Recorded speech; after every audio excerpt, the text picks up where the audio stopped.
Hi everyone. This is part 2 of the video that I just started as a part of my comprehensive guide of what my journey was, what resources I used.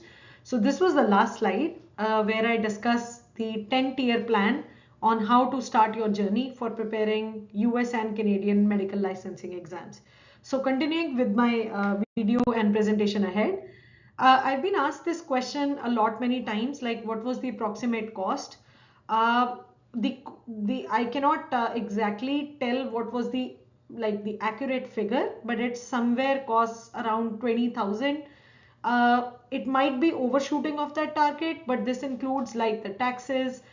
We did a lot of Airbnb stays because I had to give my QE1 in London, Ontario. I had to give my step 2 CK there as well. Step 1 I took in Montreal, and my NAC OSCE was in Ottawa.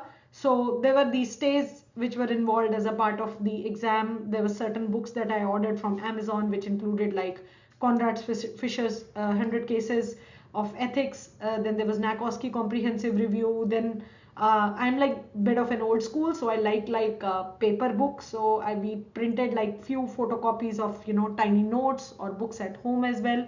But otherwise, the most expensive part is the question banks and the scheduling of the exams, because MCCQE1 is an expensive process. NAC OSCE is very expensive. I think it's more than 2,000 now.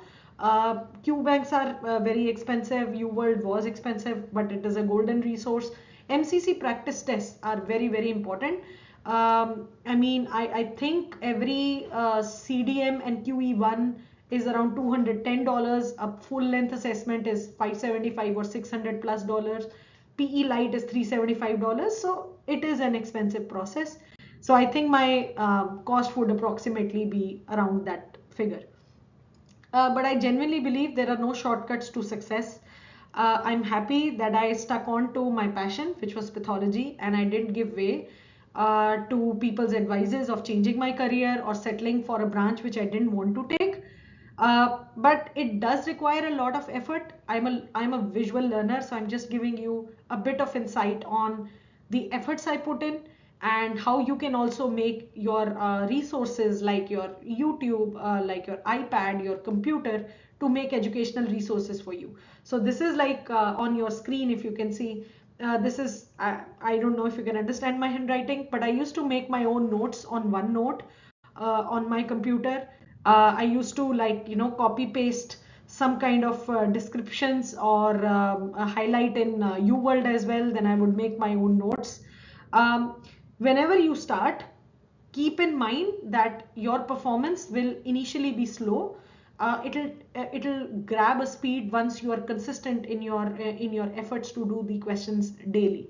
So every time I used to feel demoralized that okay, I scored 40-50% today, but there were good days when I used to score like 80, 90% also. So it just comes with practice. And at that time, I didn't have any public libraries to access because of COVID.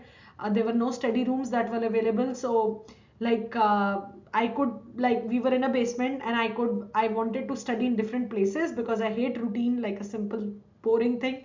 I used to study anywhere and everywhere where I could. Like you can see, I sometimes I would put my stool in the kitchen, or I would study in a bedroom as well. But it was like uh, every effort that has made me successful, and I really wish that this makes you inspired to pursue your own journey. As you can see on my screen, I just wanted to give you guys a real outlook of how it is possible to clear the exams under an year. And you can see that I took my USMLE step 1 in July 31, 2021. Step 2 CK was on March 31st, 2021. MCCQE1 part 1 was in October, and NAC OSCE was also in October. And OAT and IELTS, I took OAT in August beginning, or maybe June end, sometime close to that. And in and in October, I took IELTS and Casper as well. So this is actually the real outlook. For people who are wanting to appear for dual match, there are online resources. CALM's website and ERAS, which is NRMP, which deals with US match, also defines some criteria that are available for the dual match. But before I show you the official snapshots of what a dual match does if you are selected in both the countries, I just want to tell you that I applied for 8 places in Canadian pathology and I got interviews from all of them. In Canada, in US, there is no bar. So I got 14 interviews from US, 8 interviews from Canada. 22 was a sweet spot. I was happy getting those interviews and was confident that I might get selected into a good college. Um, and then there was a match day, and I think this is one of the emails and one of the snapshots every candidate desires, that you have matched. So that happened.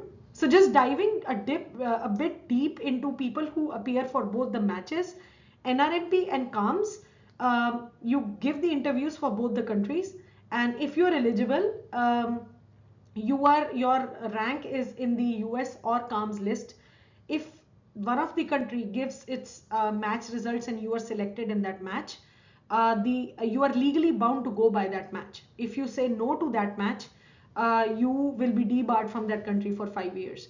Before COVID, Canadian results were coming earlier than US match, so candidates had a choice to go with the Canadian match and forego US match, or if they don't want to match in Canada, they would say no to Canada and wait for the US match. But post COVID, US results started coming out earlier, and it's on the candidate. If you want to go with the US match, which right now seems like a sure shot way, you will say yes to that match, and CAMS takes you out of their match list. So this is what happened to me as well, and you can see on the screen that this is what actually happens with every resident who appears for a dual match. All the details are on the NRMP website as well if you want to go in the detail. And my match week was 14th to 18th March 2022, and this is like historic because you dream of this email, and exact at that time that email comes, and I was fortunate to be selected amongst a very good college in US. I am pursuing my pathology residency at Baylor College of Medicine, Texas, and I'm hopeful of finishing the residency and doing fellowship from here in US as well. So some of the tips and tricks for the match, I usually recommend having good scores because that guarantees you a lot of interviews. If your CV is great, if you've done research, if you have a good job exposure or some kind of research exposure in US or Canada, that is directly proportional to your chances of matches, because higher the number of interviews, higher are your chances of matching. And if you ask me honestly, everything is important, because right from my hobbies to my interests, to my likings, to my ethics, to everything, I was asked in my interviews for both the countries.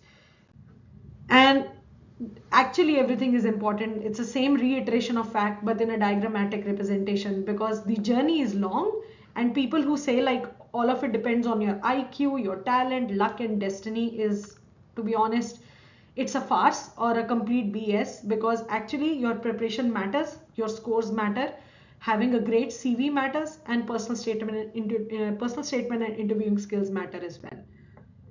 So some of the resources that I used for QE1 were basically UWorld question bank for step 2 CK, and I use the same question bank for step 2 CK as well. Master the boards only for topics I didn't understand well. First aid for just rapid revision. I only studied Toronto notes very selectively, as I said before, and I intend making a detailed video of how to study Toronto notes effectively for QE1 as well. Conrad Fisher for ethics, AFMC primer for population health website, and CMPA for professional ethics and doctor related questions, and MCC practice test. I cannot emphasize much on these because this is a real golden resource for candidates who are going to appear for Canadian licensing exams, because I agree it's a financially draining process, it's an expensive resource, but it's the closest resource that imitates Canadian licensing exam. And I guarantee if somebody actually does these questions on their website officially, purchasing them, and you do it nicely and you've done your UWorld nicely, chances are you are going to get definitely a very good score in the exam. So what to do after this presentation? My suggestion is go to a room and ask yourself a question. Where do you see yourself in 5 years? When do you intend to take an exam? Do you have a realistic timeline? It can be anything depending on your circumstances. It can be 1 month, it can be 1 year, it can be 2 months, it can be 3 years, anything. Write down your timeline on a piece of paper and write down the subjects on a piece of paper. And then decide what your weaknesses are and what your strengths are. but for me personally, I used to be very afraid of cardiology and neurology. So I knew even if it seems tough, I want to do those tough topics first so that I'm left with the easy ones, and it's easier for me to, develop that positive reinforcement to do the question bank daily. And that's what I did. And I kept on, excuse me, I kept on sprinkling easy topics between the tough topics. Like I hated cardiology and I found it difficult. I did that. And in between, I did like GI because I liked gastrointestinal system. Then I did neurology, and then I did a bit of renal, so that I have like a balance of tough and easy topics. Always and always keep a monitor and keep monitoring and keep a tab on your efficiency, your speed and assessments.